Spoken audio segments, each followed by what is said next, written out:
Bienvenue dans ce nouveau numéro du Corner spécial Coupe du Monde au Brésil. Il y avait 4 matchs au programme de la 3e journée de la compétition et tous les yeux étaient rivés sur le duel à Manaus entre l'Angleterre et l'Italie, 2 anciens vainqueurs de l'épreuve. Dans ce groupe D, un 3e pensionnaire a déjà gagné la Coupe du Monde, l'Uruguay, qui était opposé au Costa Rica.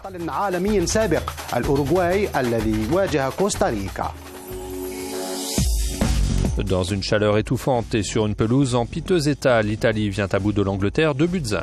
Le milieu de la Juve, Claudio Marchisio, est le premier à faire trembler les filets, mais Daniel Sturridge égalise 2 minutes plus tard. C'est finalement Super Mario Balotelli, qui offre la victoire à son équipe en trompant Joe Hart de la tête à la 50e minute. Le Costa Rica crée la surprise en battant l'Uruguay 3-1. La Céleste, demi-finaliste il y a 4 ans, atteint pourtant la mi-temps avec un but d'avance grâce à un pénalty converti par Cavani, avant de céder à 3 reprises au retour des vestiaires et de finir la rencontre à 10 suite à l'expulsion de Maxi Pereira pour un vilain geste sur Joel Campbell. Les Costaricains peuvent conserver précieusement ce classement provisoire qui les voit devancer dans l'ordre l'Italie, l'Angleterre et l'Uruguay. Et 1, et 2, et 3-0 pour la Colombie face à la Grèce. Les Cafeteros, de retour en Coupe du Monde après 16 ans d'absence, ouvrent le score dès la 6e minute via Armero. Après le repos, Gutiérrez et Rodriguez corsent l'addition sous les yeux de Falcao, présent en tribune et non pas sur le terrain après sa blessure au genou gauche. Premier tour du groupe C, la Côte d'Ivoire bat le Japon 2-1. À l'Arena Pernambuco de Recife, les Japonais ont ouvert le score à la 16e minute avec un but de Honda. Puis les Africains ont douché les espoirs nippons avec 2 buts en 2 minutes à la 64e et 66e minute. Boni puis Gervinho ont donné la victoire à la Côte d'Ivoire.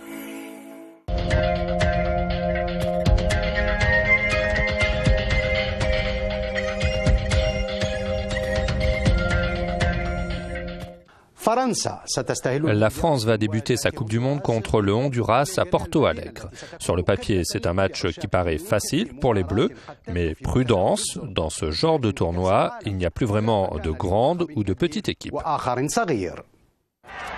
Franck Ribéry forfait à cause d'une lombalgie, c'est sur les épaules de Karim Benzema que pèsera la responsabilité de mener l'attaque tricolore. Sur les côtés, Didier Deschamps devrait aligner Olivier Giroud ou Antoine Griezmann et Mathieu Valbuena dans son traditionnel 4-3-3 avec au milieu Cabaye, Matuidi et Pogba. Les Bleus sont jeunes, 26 ans et demi de moyenne d'âge, ils manquent d'expérience, seuls 3 joueurs comptent plus de 50 sélections, mais c'est peut-être le meilleur moyen de tourner définitivement la page de Naïsna. Attention, le Honduras ne se présente pas en victime expiatoire, fort de son potentiel physique et de son nul 0 partout contre l'Angleterre en match de préparation. Et après tout, la sélection d'Amérique centrale pointe au 33e rang du classement de la FIFA, quand la France n'est que 17e.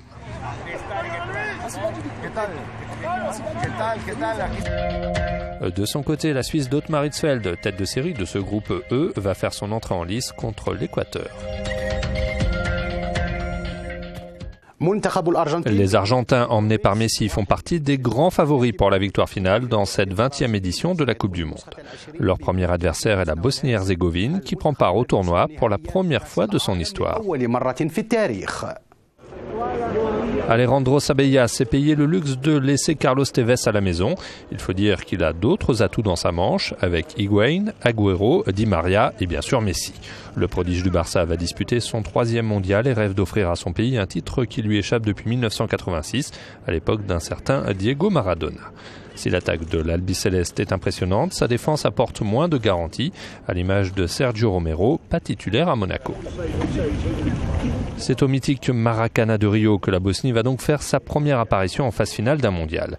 Les joueurs de Safet Suzic sont certes novices, mais ils jouent pour la plupart dans les grands clubs européens, comme Spajic au Bayer Leverkusen, Pjanic à la Roma et Dzeko à Manchester City.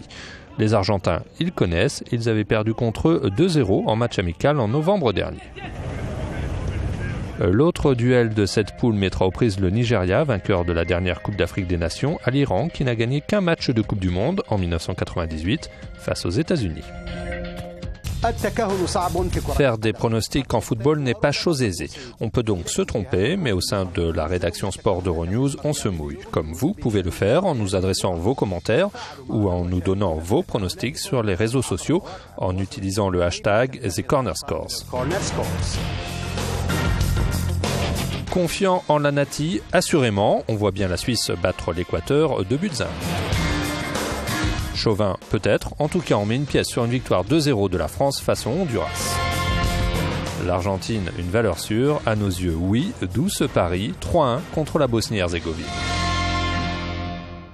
The Corner, c'est tout pour aujourd'hui, mais on a rendez-vous tous les jours jusqu'au 13 juillet, jusqu'à la finale de la Coupe du Monde.